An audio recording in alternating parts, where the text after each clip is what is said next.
Welcome to the Roasted Snow Horror Show, where fear and dread go head to head.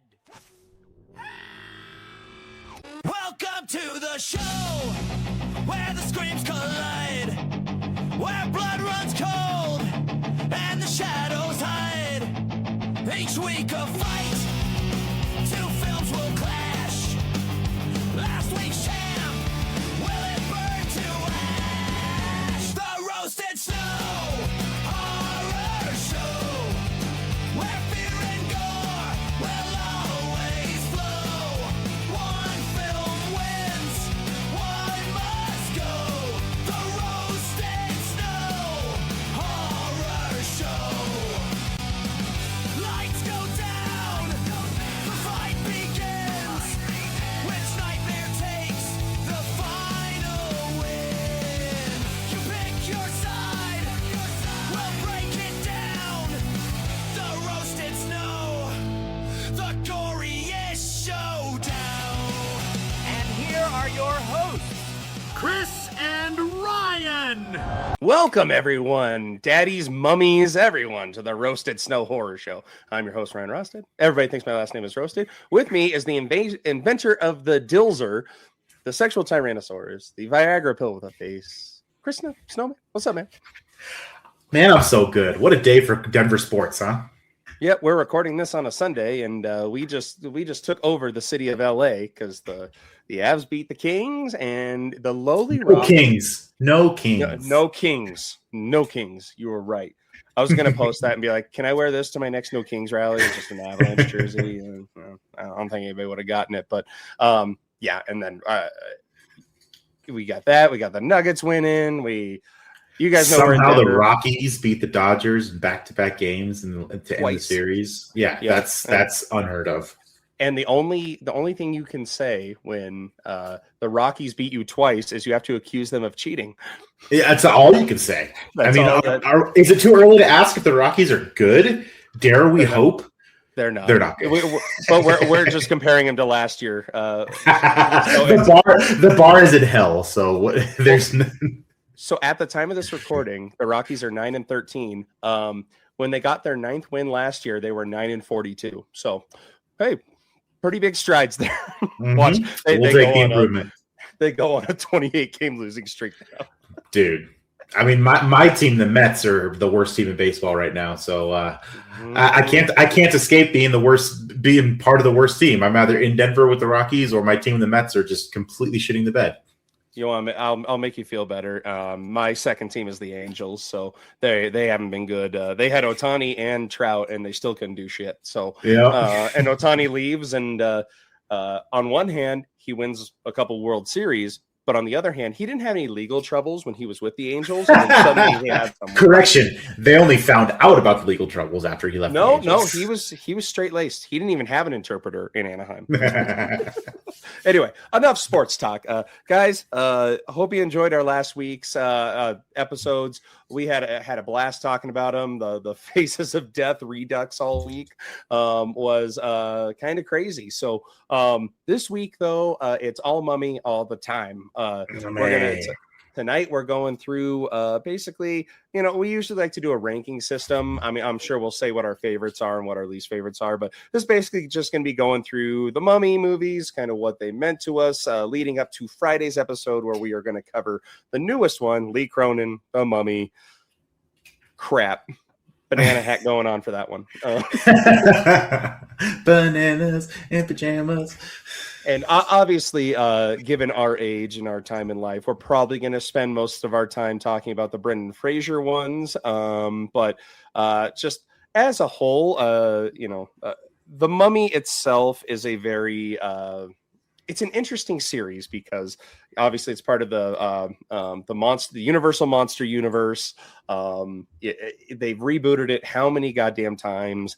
And this series, they're either fantastic or they are completely forgettable. There is no in between, at least in my opinion. No in between. What is your general feeling on The Mummy? I mean, all the Universal classic monsters are exactly that, right? Like they're in the pantheon of great cinema. Whether you like the old Universal classic films or not. I actually bought a Blu-ray set with all the old original movies on it because I like them that much. All that to say, like, to your point, I think these films are either great or they're really, really bad. We won't mention too much of Tomb of the Dragon Emperor, but we'll get there. I.e., I'm looking at you, Tom Cruise. And I will say this, too. I'm really excited to talk about the Brendan Fraser mummy movies because 1999 was just a slam dunk for movies. Dude. I mean, all year, we were just getting hit after hit after hit. I will go so far as to say that Hollywood doesn't even make movies like The Mummy anymore, but we'll get to that when we get to it because that movie is just everything about it works. I'm really excited to talk about it. You can turn it on right now and be like, I got to watch this whole thing. It's fantastic. Dude, yeah, I talk to people that don't like horror movies, and it's not really. I guess it is kind of like when I saw it in my life. I was a little freaked out at the beginning, and there is some creepy visuals in there, and there's some jump scares, but they really blend the comedy and the scary stuff and action. It's kind of a grab bag of everything. But I have not met a single person that's like, God, that mummy sucks. At least the first one. That would tell me everything I need to know about that person if they say that. And when you say what's your favorite Brendan Fraser movie, if it's not The Mummy, then I can't if you say something like Blast from the Past, or Monkey Bone, or even Encino Man, which is great, I don't want to talk to you. It's The Mummy or Bust. I was like, hey, I like Blast from the Past. We got Christopher Walken in that one. Hey, don't talk shit about Blast from the Past. But yeah, it's The Mummy or Bust for that. But as The Mummy as a character, like, I've always been creeped out by ancient Egypt. I love studying about it in school. I love, the mummification process. I don't love the mummification process, but just the creepiness that you go to your museum, you see, ancient tombs, and like, crap, there's a real person in there. We have Waterworld here in Colorado, and one of the rides there is the Lost River of the Pharaohs, and you're going through this mummy's tomb, and it's creepy as hell, at least when you're a kid. Now it's fine, whatever. But also a dinosaur ride at Waterworld. So if you haven't gone to Waterworld, check it out. They don't sponsor us, but fuck, maybe they will. I don't know. But you hit the nail on the head with the Universal classic monsters. And that's just what they were, is classic. I feel like Universal has really tried to force the issue, and it's been more miss than hit, in my opinion. One that was a hit was The Invisible Man, the newest one that came out right before COVID hit, I think. I think that was the last movie I saw. I think we talked about it too. We were talking about it was in one of our rankings, I want to say, a couple months ago. Yeah, best remakes. Yeah. And I love The Invisible Man. Obviously we'll get to the Tom Cruise Mummy, but that was one of the reboots that they did. They've tried Creature from the Black Lagoon in different areas where, the Wolfman. Am I missing any here? I'm trying to think if they've made a million different Dracula movies, so there's that. True, yeah. But even the Dracula that came out this year was pretty solid. I liked it. Sure. That was we talked about that. It was solid. It was a nice out of left field kind of thing. Right. It was really cool. But this all got started in 1932 or something, with the original Mummy. Boris Karloff himself. And I'm just going to assume here that you've seen this more recently than me, considering I ordered that thing on Amazon. I think I got it last summer, maybe the Halloween before last, something like that, because it was on sale at Amazon for $20. So I watched it in there at some point. Nice. The 1999 movie is obviously a loose remake of this. Some of the things are the same. Imhotep as the ancient priest. Obviously it takes place in 1921, which I think the remake takes place somewhere back then, like the teen. Yeah, it's post World War I, if I remember correctly. So about the same time. Loose plot is loosely the same, but yeah, obviously up there in the pantheon of great movies. I think they made it for less than $200,000. So. Oh, and what was that back then? Holy hell! So adjusted for inflation, beep boop boop boop boop. $2.7 million. I was told there'd be no math, but I believe, I don't know how many sequels they made to that. There was the Mummy Returns, the Bride of Mummy, the Mummy's Curse. I think Lon Chaney Jr. took over for Boris Karloff at some point. Yeah, and so. we won't spend a ton of time on that, but it did kick off the, I can't remember if it was the first one that started the Universal monster craze. And I want to say Frankenstein was first. Frankenstein. I could be wrong. Yeah. And that's another one. I mean, we won't talk about The Bride, but again, you're trying to force it. So, and I get it. Universal just launched the Monster Land, whatever it's called. Yeah. If any of you have been there, let us know what it's like. I'm sure we would love it, but I mean, the fact is, I think, and this is a tale for another time, but I think Universal, like you say, trying to force it, like you're forgetting what makes these movies good. Similar to most movies. I mean, I could go on a tangent here. I won't take too much time, but similar to, I think, most talent that's making movies right now, they don't understand. They don't seem to get what makes the original movies good. Rian Johnson did not understand what makes Star Wars special, and we got The Last Jedi. You beat me to it because I was going to say, except Rian Johnson, he knows what he's doing. How dare you? No. They try to like Universal, like we're going to make a PG-13. It's going to be kind of scary, loose reboot of the Mummy. It's like this is a horror film. It needs to be in your face. It needs to be scary. Like you can't appeal to all audiences here. You need to make it for less money, and you need to make it R-rated, and you need to make it scary. But no one's doing that. They're afraid. No, until 1999, until we were in the Y2K craze, and it's funny you brought up a PG-13 movie because this was a PG-13 movie, and it did not lean 1,000% into the horror. But I will just tell you I saw this. We won't dig too much in it, but on VHS. I didn't see it in the theater. Same. And I remember just that first, whatever it is, the first like 8 minutes of the movie, just that stuck with me so hard. Because they obviously they go through, you have the narration from the dude from Deuce Bigalow, the huge fishy guy.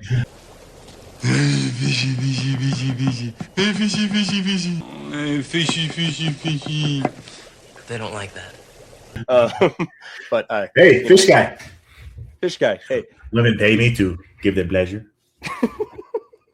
I remember one time I dropped a cigarette ash on his rug. He made me pick it up with my anus. You know, Antoine's got a bad temper. Remember once I dropped a cigar ash on his rug. He made me pick it up with my anus. But you get the narration, you get literally transported back into ancient Egypt, and from the treachery, then they go through the mummification process and tell you what happened, and those goddamn bugs. Can't remember. There's like a name for what they did to him, but yeah, they ripped his tongue out and they buried him alive with the scarabs. Well, and the scariest part to me of that, when they were talking about, yes, they removed the tongue, and they actually show him taking out the tongue of one of the priests, and they're about to cut, and then the screen cuts away. And I think that's maybe where my fear of tongue issues in movies maybe started, even though they didn't show it. But just going through that process and knowing like, oh crap, we're going right into this. And obviously it's 1989. CGI isn't great in some of these, but I got drawn right into the story, and kind of how Imhotep has to, like, when he looks like a skeleton, he looks stupid, but when he starts regenerating back into his actual form, and obviously you got Brendan Fraser in there. But what were your initial takeaways? Where did you see it for the first time? I'll never forget. I was at my cousin's house. We used to visit my older cousin. We used to visit them every time we go to Grand Junction. And same thing. They had rented it. They're like, yeah, we got this movie, The Mummy. And it was the middle of the day. Like, it wasn't night. We weren't, we weren't trying to have a movie night or anything like that. We just happened to put it in. And man, did I just love, like, again, the first 8 minutes, I was like, ooh, they're going to bury this dude with these bugs. And then you get taken into post-World War II post-World, or actually during World War I, because Brendan Fraser he's an army captain, and his unit abandoned their unit to march across the desert to look for the city of Hamunaptra. And I was like, oh, this is going to be kind of cool. And then the movie kicks off, and they go and search the mummy, and they resurrect him, and they come up. You remember the dude who goes and steals the jewelry, and one of the scarabs comes alive and goes up in his head, and it's like under his skin. And oh man, it was good. And then so bad. Oh, he runs right into the wall, and then man, it just kicks off from there. I mean, I have so many good memories of it because it's such a damn good movie. And like I was saying earlier, I don't think Hollywood makes movies like this anymore, and I think it's because they have to get the most return for their buck. And, this movie made almost $500 million, which adjusted for inflation is a lot today. But, everything about it works, right? Brendan Fraser kind of came out of nowhere. It was this action comedy hero. He looked great. Rachel Weisz, the always beautiful Rachel Weisz, looked great. It was funny. The story worked. All of it works together. And, I mean, it's infinitely rewatchable. That movie you could put on at any time, and I want to watch it. So at one point you said that Padme in Attack of the Clones was your awakening. Rachel Weisz in Mummy Returns was my awakening. So just a funny little thing there. But Brendan Fraser, I think I had seen him in George of the Jungle. I think that came out right around the same time. Completely different movie, but this was like right in his heyday. And, then this movie came out and shot him right to the stratosphere. I think Blast of the Past came out after this, and then they did maybe before it. I can't remember. And then he did The Mummy Returns. I mean, the dude was on fire. Yeah, and then literally fire. He was in Bedazzled. I love that movie. But it mixed the comedy so well because he and the guy Benny that's with him. Benny. He looks like I got all the horses. Looks like you're on the wrong side of the river.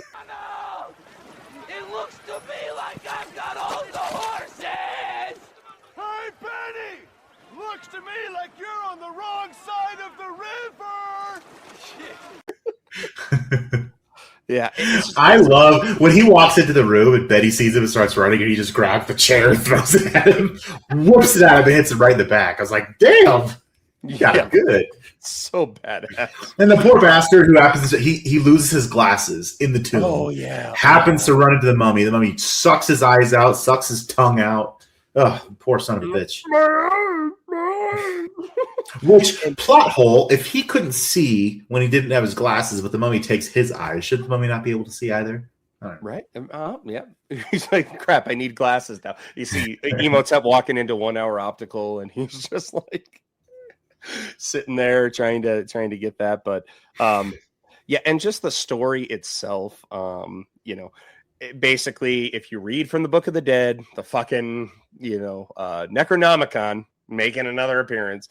You read from the Book of the Dead from Hamunaptra, and if you take his treasure, the organs in the jar, he's going to come after you. And there's that scene when they're in Cairo, I don't know if it's Cairo. They're in a city, and Imhotep is able to control all the townspeople.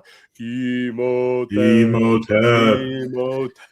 And remember the plagues of Egypt came upon them all too. Yep. The boils and the locusts and the blood, like all of it, which was he's fantastic. He's taking the sip of the water and he's like, it tastes like blood. It's the way he sucks the life. Again, CGI is kind of crap, but it was good in the time. Yeah. They go back to this tomb, and they I remember when Benny gets his, which made me kind of sad because I kind of a scary thing. Like, he's in the middle of the room with a torch and all the scarabs are coming in and the torch is dying out. And then as soon as it dies out, you could hear him just go. And how cool was the fight between Brendan Fraser and the mummy while he's trying to distract him so that Evelyn can read from the book and seal him again? I was like, yeah, get him.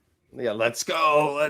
And then when the mummy screams at him and he screams back and just blasts him with a shotgun.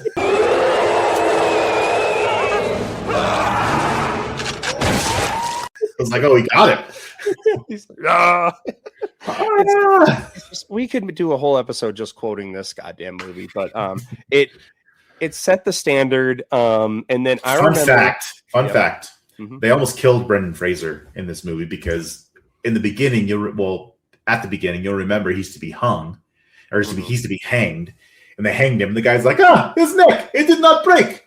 Well, they forgot that as soon as the director yelled cut, they forgot to cut him down. So he's just sitting there he's just hanging there like Get me down. But then he came back, man. But then he came back. They got him. They're like, oh, we should cut him down. Yeah, I forgot about that. You're right. Yeah, that always pops up on the lists of like, biggest movie accidents. And it's like, maybe we should have done a safety check on the hanging scene before we got to him. Yeah. But, have someone on standby to make sure we get him down. Yeah, or maybe, you already used some shitty CGI. Do a CGI noose. I don't know, but don't ever hurt Brendan Fraser ever. So then, after this one came out to massive success, Massive like success. $500 million, blew off the charts. And I remember this is actually my first memory of a Super Bowl ad that I actually got geeked for. Was it was the Super Bowl, and out of nowhere, here comes a ad for The Mummy Returns. Let's go. Holy fuck.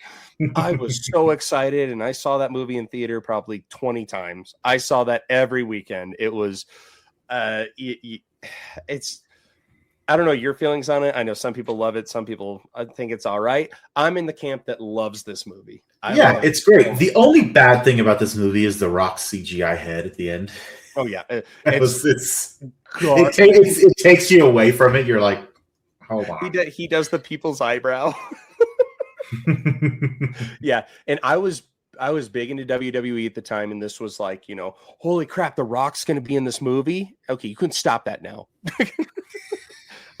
Yeah, The Rock's going to be in this movie, and I think he says like 3 lines during the whole movie. But this was really, you see him cursing the sun, and that's it. And he's now at one point in the in the recent past, he was the highest paid actor in Hollywood. Like, he was in everything.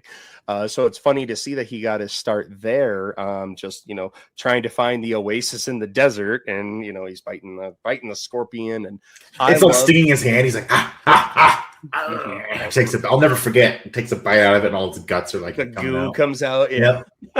Well, and that one had a great beginning too, because again, it transports you back to the past, and you're like, who the fuck is the Scorpion King? Like, is this going to be the main antagonist here? Because I miss my guy Imhotep, and we get a heavy dose of Imhotep in this one, but boy do we. And I love it. More Imhotep the better. But this one, I really like how it plays up on the lore and gives you more insight as to what actually happened with Moon and with Imhotep. And there's that flashback scene where it actually turns out that Rachel Weisz's character is like a descendant of the Pharaoh's daughter, and it's in that flashback where I had my awakening, but neither here nor there. Great memories. Gross. And I think, honestly, in this time, because this was 2001, so Attack of the Clones had to be pretty close to this, huh? Yep, Attack of the Clones, same year, baby. Great year for us. But, raging hormones. Right. And this one drew me in right away, too, because it's like, the Scorpion King takes his army, and they're trying to, they're trying to take over all this, and he makes a deal, and now he's got the army of the dead, and then he gets stuck in this oasis, and the oasis goes away, and never to be seen again, and that kind of sets the tone. And in this one, as most sequels do, they have a kid now. Obviously, there's been a time jump, because I think this kid's probably like 8 years old. 7 or 8 years after the first one, yeah. Yeah, and I'll never forget the little zombie pygmies in the oasis. Those scared me, dude. Like, they were cute, but they were assholes. Like, they were like, they got the little blowguns. Well, and then like they're chasing the dudes through like the quicksand muck type thing, and they just start stomping on their heads down so that they drown. I'm like, the little SOBs. Or how about Jonathan? How have we not mentioned our guy Jonathan in this? He really steps forward in The Mummy Returns, because there's a part with the pygmies where he's running with one of the bad warrior guys, and they find this burial ground, and they're like, no, they can't cross this, and he's like, are you sure? And Jonathan's like, yeah, of course I'm sure. And one of the pygmies comes, and he just jumps in and stabs the dude in the heart, and he's like, I'm sorry, my mistake. Look, there's a burial ground. We're safe. See those sacred stones? They'll never cross those. You are sure? Yes, of course I'm sure.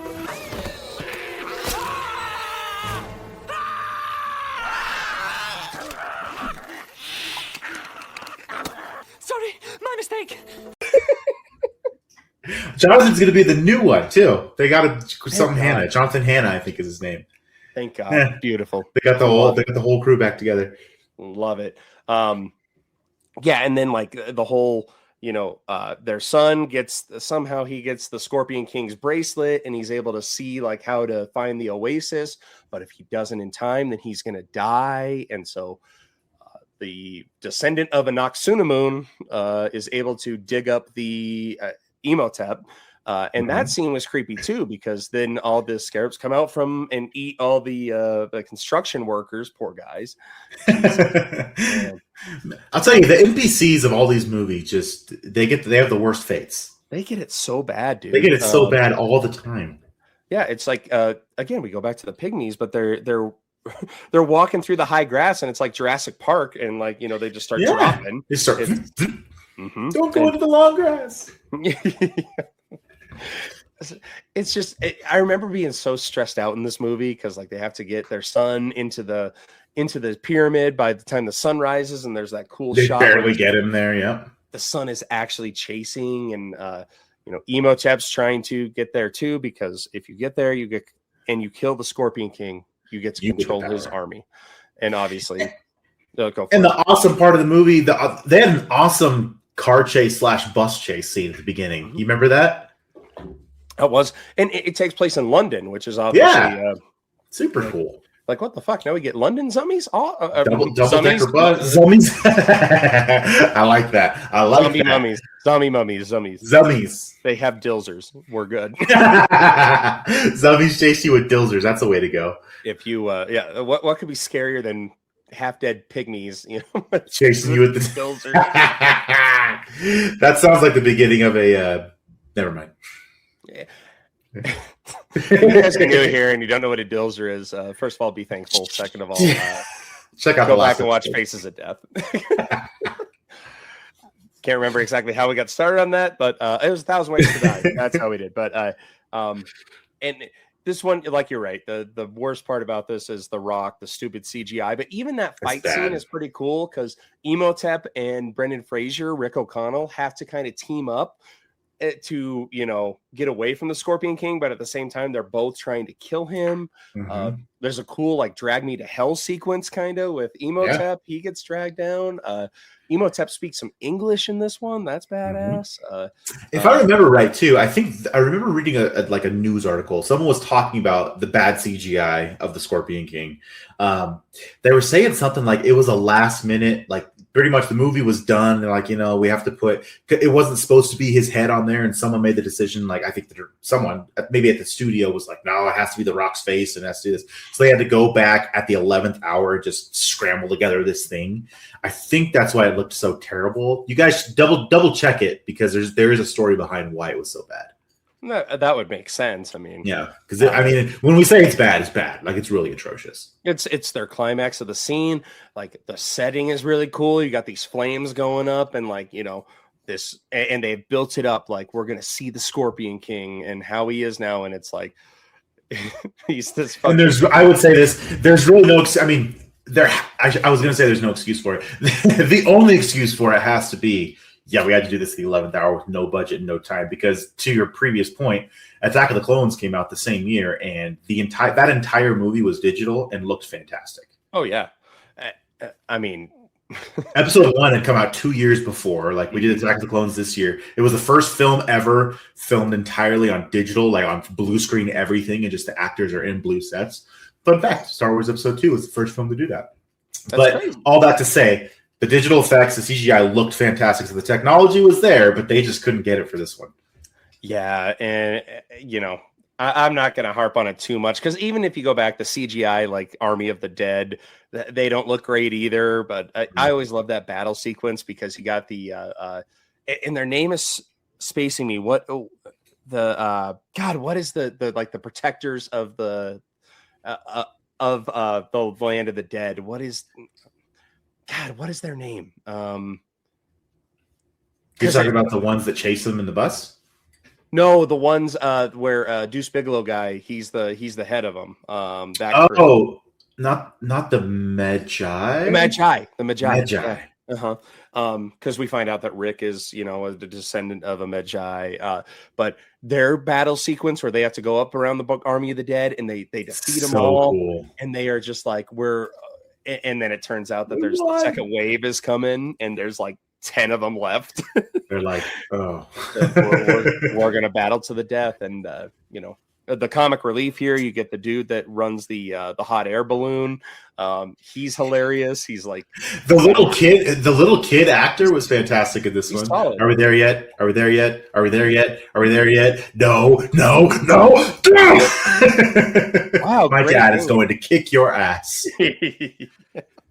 Yeah, the kid does. He is awesome. And he's a very smart kid, but the dude in the hot air balloon, he's got an eye patch on. He and Rick go way back, and he's like, last time I got shot in the ass, I always get shot in the ass. I got shot in the ass. I'm in mourning for my ass. Yeah. He's like, he goes into like the battle and he's like, oh no, I'm gonna get shot. And he's like, and they finish, and he's like, and I didn't get shot in the ass. And he's like, dude, when did you lose your eye? And he's like, I didn't. I just thought it made me look more dashing. When did you lose your eye? Oh, I didn't. I just thought it made me look more dashing. Pulls it up and it's there. It's like, Izzy was his name. Izzy, yeah, he's so Izzy. Cool. Yeah, and he's like, yeah, as long as I don't get shot. So he's awesome in it. You got John. Speaking of Izzy, yeah. How great was it in the first one when they're in the ship and Imhotep summons the sandstorm with his face on it that's like chasing him? Another great like you're like, oh, this is cool. And that they use that a lot in I think it was on the poster. They showed that, and that was one. And they try to recapture it in the second one because I think it's like a wave that's coming, and his face is in the wave, and the title is something like that, where they're trying to get that hot air balloon down.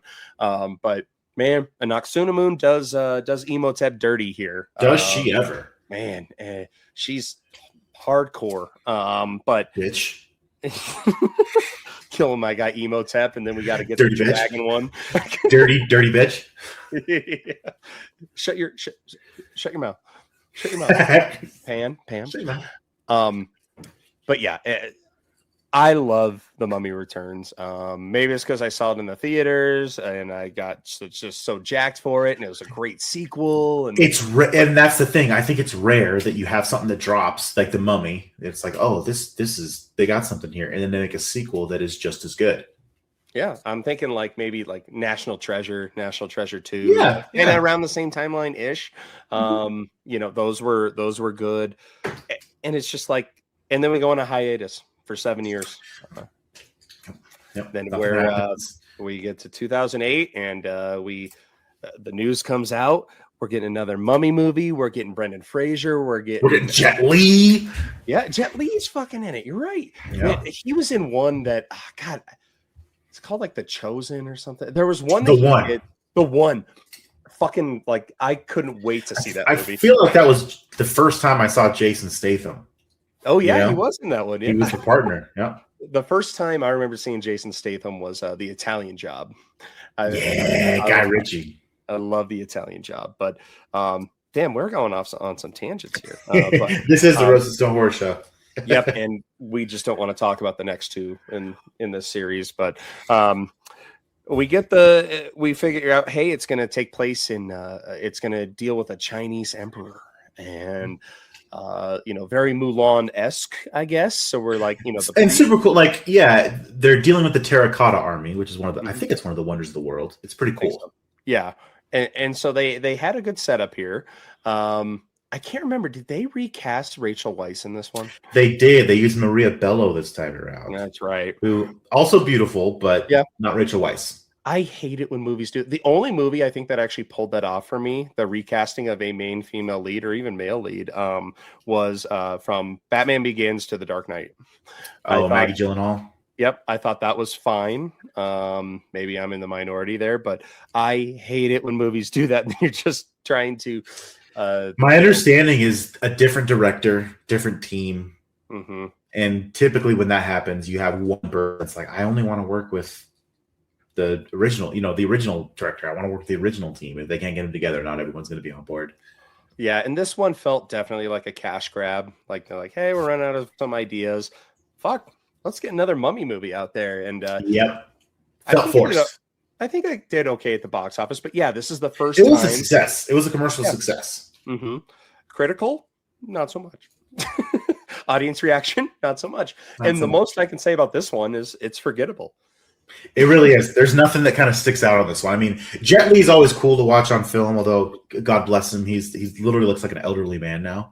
I know. But man, he was on a tear. Late 90s into the 2000s. We got The One. We got the Expendables as the late 2000s kind of came out. We got was it Unleashed, I think was the name, where he played like with Morgan Freeman, where he had the dog collar. Where they take it off, he would fuck everybody up. Oh yeah. Mm-hmm. Yeah, man. We got the Forbidden Kingdom or the Hidden Kingdom with him and Jackie Chan. I don't know if you guys saw that movie.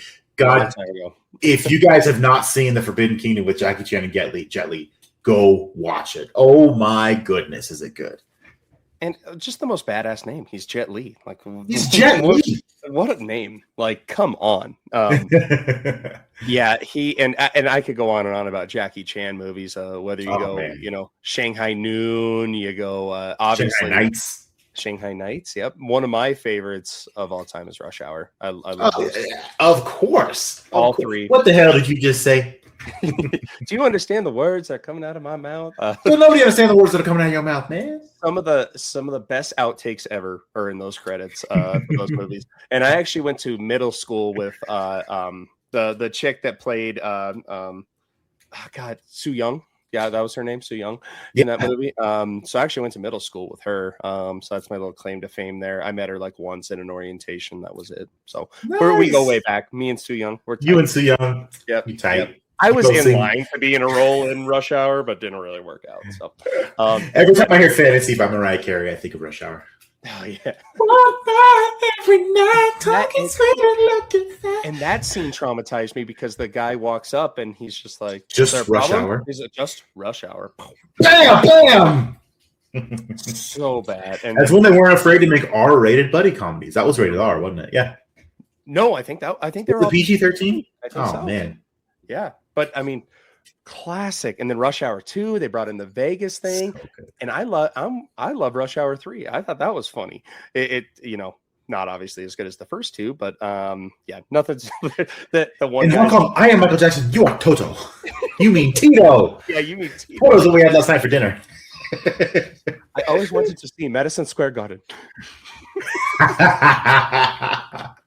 Yeah, Jackie Chan. And obviously he does all of his own stunts, and it's so cool. If you guys haven't seen the Rush Hour movies, like get your life together. Go watch. Even there are some.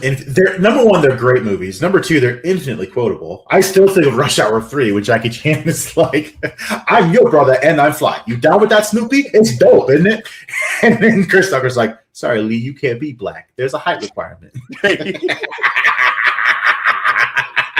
Or he's just Chris Tucker keeps getting the name wrong in the outtakes. He's just like, "Hey, Jack," and then one of the Jackie, get away! Oh yeah, like, his name is Lee. God damn it, his name is Lee. They call Chris Tucker 7-Eleven because his mouth never closes. All right, I heard that. Don't be talking about me, man. And one of my favorite quotes, I think it was in Rush Hour 2. He's having a fight with the hot chick, and he's like, "I'm not going to take it easy on you. I'm going to treat you like you're a man, a very beautiful man who I'd like to take to the movies." I'm not going to hold back on you this time just because you're a woman.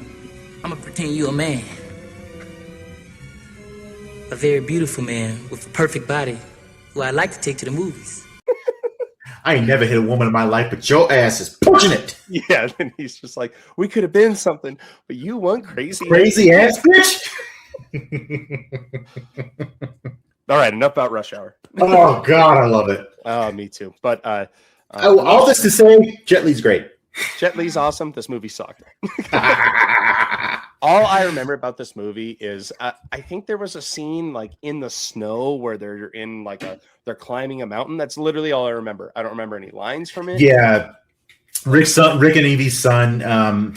If I remember correctly, they went to China because he's an archaeologist now in college, and him and his professor actually find the Terracotta Army.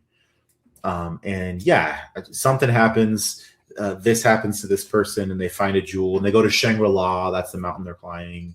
And yeah, Maria Bello is not Evie White, Evelyn, or is not Rachel Weisz. But yeah, they go to the Great Wall of China. Like they pursue the emperor there, and like he becomes a dragon. I think he like morphs into a dragon. There's a lot going on, and it just kind of misses the magic of the original too. You know, absolutely. But having said that, if we thought this was a cash grab, buddy, the next one we're going to talk about, definition of a cash grab, and it breaks my heart. It does because Tom Cruise does not make a bad movie. He doesn't. It's a super except the Mummy. It's this. You know, one of my favorite.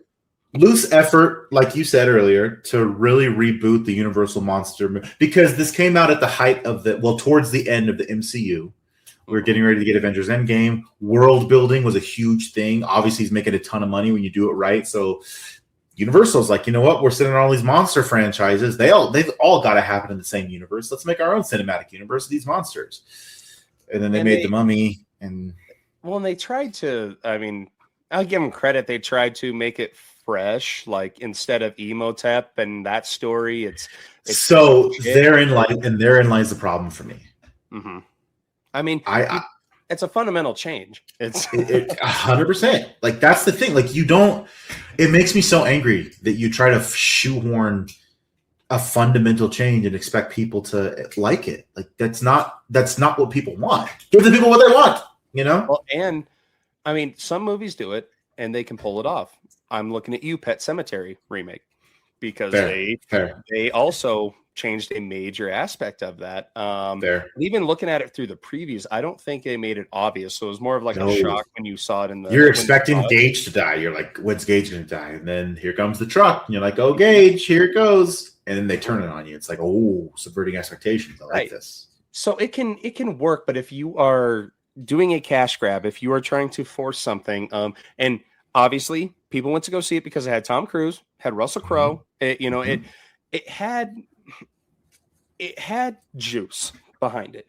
It just, again, if I thought the Dragon Emperor was forgettable, this, I don't even know what to call this. This is amnesia. I remember two things about this film. One, it has Tom Cruise. Mm-hmm. Two, Russell Crowe plays Dr. Jekyll and Mr. Hyde. Yes. And he actually transforms into Hyde at one point later in the movie, which is like, okay, now they're really laying the groundwork for this unified Universal monster movie cinematic universe. But as we know now, it went nowhere because this just didn't land. Right. And not everything is destined to be a cinematic universe. You're looking at DC. Obviously, they have it built in with the superhero stuff. But they never were able to get it off the ground to the lengths that the MCU did. Now, you have something like that wasn't thought of beforehand, but you got the Conjuring universe. That wasn't thought of beforehand. It was just like, oh man, people really dig Annabelle. Let's fucking give her a movie. And by the way, we're going to keep them R-rated, and we're not going to. Bigger is not always better. We're not going to throw $100 million in every one of these films. We're going to give you $20 million and see what you can do with it. And it's like, done. There we go. And I mean, I don't even want to know what the budget was on this Mummy movie, but it ends up on the list of some of the worst horror movies ever because I wasn't ever scared. I was annoyed. There was nothing scary about it. Like it's not a scary film. Like they're forgetting that these films are supposed to be scary. You're supposed to be kind of creeped out. Even in the preview, it's like I thought because I think the first scene in a preview is Tom Cruise in a cargo plane, and it's like, is this another Mission Impossible coming out? Like this is exactly right in that playbook. And you remember Tom Cruise in it, so do I. You remember, Jekyll and Hyde, Russell Crowe. And the only other thing I remember in the actual movie was the scene where she's in the street screaming. The moment that's all I remember. She's the chick from Kingsman. I don't even know her name. I don't even remember her name. She's not a Nox in the Moon. I don't remember the name. I think it's like a knockoff, a Nox, a not Cinnamon. I see what you did there, you dirty little silly man. I see what you did. I'm not a Sunamoon. It was. I think this movie lost money. Actually, it may have because Tom Cruise ain't cheap. No. And that's the thing. Like, again, bigger's not. This is where, okay, rant. This is where things get really, they piss me off. Hollywood, because Hollywood's crazy. They have bought into this idea over the last probably 7 years. Up to, I would say it changed around COVID. So yeah, 2019, 2020, somewhere in there. They've got this stupid idea that just bigger is better. So we're going to throw more money. Maybe I'll go back to 2017 when this came out. We're just going to throw money at things, and we're going to make the spectacle big, and we're going to get big name stars. Like, that doesn't make a good movie. The MCU was great because, yeah, obviously as it grew, they threw more money at it to make it great. But it was great because you had a team of people who were sitting down and planning years in advance. Like, this is exactly what we want to do, and this is how we want to do it. It's definitely lost some steam because people got burned out from it, right? After Endgame, it's like, how do you improve on that? Like, tie up a couple threads and then we're done. Like, some of the things haven't done well, but we're excited for Doomsday. But the idea, again, people sat down, they're like, let's plan this entire thing out. I don't feel like we got that. We just got studios being like, we're going to get Tom Cruise, and we're going to throw a ton of money at this. We're going to market it, and it's going to be great. It's like, you're forgetting what people want. People want great stories. If you're going to tell a scary movie, we want it to be scary. That's what people want. And this film did not deliver on any of that. You gave us Tom Cruise, awesome. You gave us Russell Crowe, great, love it. Give us a story worth telling. You're forgetting you didn't give us a story worth telling. This movie fell flat on its face. I remember the third thing I remember is the very end of it, where Tom Cruise's character, he's all wrapped up in his desert garb, and he resurrects his buddy. And he's like, what, are you afraid to go on an adventure? He says something into the camera, like it's supposed to be the tagline, right? And they walk off into the desert. I'm just like, thank God this is over. What a waste of 2 hours of my life. Well, and to go back to the Avengers thing is that obviously they were planning it for a while, but they slowly rolled it out. If you remember, Iron Man was the one that really kicked this off. 2008, 2009 maybe. A minor character, by the way, in the Marvel Pantheon. Iron Man is not a huge character. Made a small movie out of it. They got Robert Downey Jr., gave him half the money up front, half the money when it was finished because they needed an incentive for him to stay sober, which he did. God bless you, Roger. Turned it around. You've done amazing, man. You were one of the top Hollywood stars now. But yeah, exactly what you said. Started small, rolled it out. Dude, slowly. and I saw Iron Man. Like, I've never been a huge superhero guy. I know of them. Like, I like the Spider-Man movies, but I'm not like, I don't know all this extra lore. Like, they said they're coming out with a Thor movie. I'm like, oh yeah, I'll go see that. That sounds cool. But so I went to see this with my dad, and like, I was just thoroughly entertained, and it was great. And I remember, like, because I didn't know much about Iron Man, the characters, Tony Stark, the character. Same. And it's just like, he's kind of just like an asshole, and it's great. And he ends it with like, because every superhero has to be anonymous, and he's just like, yeah, I'm Iron Man. I am Iron Man. Yeah. Cuts and a QQ Black Sabbath. It's like, yes. I walked out of that theater so pumped, and just smiling. And this started off like the post-credit scene craze, like as we know it now. Yeah. Then you get Samuel L. Jackson out of nowhere. I didn't know who the fuck Nick Fury was. And I knew nothing. And he says, I'm here to talk to you about the Avenger Initiative. So there's a little seed in your mind right there that you're like, oh, do they have plans for something bigger and better and all of this stuff? And then boy, did they deliver. I'm with you. After Endgame, I have fallen off completely. I don't know what's happening anymore. I watched the Spider-Man ones, right? I watched Guardians of the Galaxy, the third one, because you have to. Yeah. Mm-hmm. But I haven't watched Shang-Chi. I didn't watch the Ant-Man one. I didn't watch any of the shows on Disney Plus. I don't know. I watched what Loki's WandaVision. Doing. That was it. And then I watched Doctor Strange. I watched the Multiverse of Madness. I watched because Sam Raimi did it, so I was like, exactly. I gotta watch it. But yeah, the Spider-Man ones, I'll watch all those. Guardians of the Galaxy are fantastic. Mm-hmm. But yeah, there's like the Eternals, the Immortals, whatever that one was. Yeah, I didn't see horrible, that. Terrible. So yeah, I'm with you. I will see Doomsday just because they will have some of the other characters that we know and love, but I will be lost on some of the finer aspects. And even there, it was little bits and pieces. Like, you get to Endgame, and it's a culmination. He says, I am Iron Man. And there's little things like, when Captain America in one of the earlier movies almost picks up Thor's hammer. And then he comes back, and boy, the crowd erupt. I will never. That's one of those things that sticks out in my mind. Like that. Oh, by the way, that's something that's missing in studios right now. Like, I will never forget the feeling of going to Marvel movies in particular. I'm not saying it was only Marvel movies. Right. Deadpool and Wolverine, they got it right too. Mm-hmm. And Spider-Man, No Way Home, when all the Spider-Mans came in, same thing. But just the theater just erupting in applause because you just gave us all something we were expecting. When he picked up Mjolnir and threw it at Thanos, and it came back and he landed it in his hand, it was like a bomb went off in the theater. I knew it. Everyone was like, ah! And movies don't have that anymore. Even little ticks. There's a interaction between Captain America and Iron Man when they first meet, and he goes, you're selfish. You won't make the hero play. You won't sacrifice yourself. And then boom, at the end, he ends up sacrificing himself. The whole Captain America thing on your left, because when the Falcon comes through, he says, hey, on your left, literally on his. It's so good.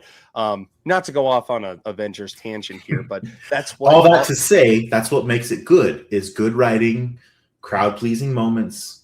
And that's what those movies are. They make them like people want to dog them because they're like it's cheesy popcorn stuff. There's nothing deep. It's like that's what it's supposed to be. We're trying to please people and give them an. So the Mummy in the dark universe, if you want to build a franchise. It needs to be those things. It needs to be scary. You probably don't need to do it for a ton of money. You need to lower the budget. And they just fell flat on their face with this. And I feel robbed because this was going to be, they did The Invisible Man, like you said, but this was going to be the one that really kicks off the dark universe. And they failed so bad that we didn't get that. And that bums me out. Right. And Invisible Man understood the assignment. They understood that it could be a standalone or it could lead to this. This one, they're completely trying to lead to it. But with that, there is hope because obviously we've talked about it a little bit, but we are getting the Mummy 4. We are getting, we're getting Brendan Fraser. We're getting Rachel Weisz. We're getting Jonathan back. We'll get Imhotep back. That'd be awesome. Let's go. So let's hope they do it right. It will just be Radio Silence is directing, which so there's some not juice made a there. bad movie. They have not made a bad movie. Please, I wish they had done Scream 7. But, neither here nor there. Not going to get on that tangent. But all this culminates right now to we're going to talk about this on Friday is Lee Cronin's The Mummy because I really didn't want to see this movie. I will tell you that right now because I did not think I basically said, I'm like, really? Why are we doing another fucking Mummy? You just announced Brendan Fraser coming back for The Mummy. That's the movie I want to see. That's the one I want to see.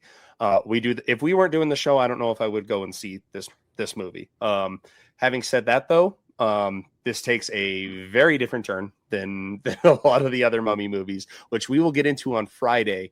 So I hope you guys check that out. Go.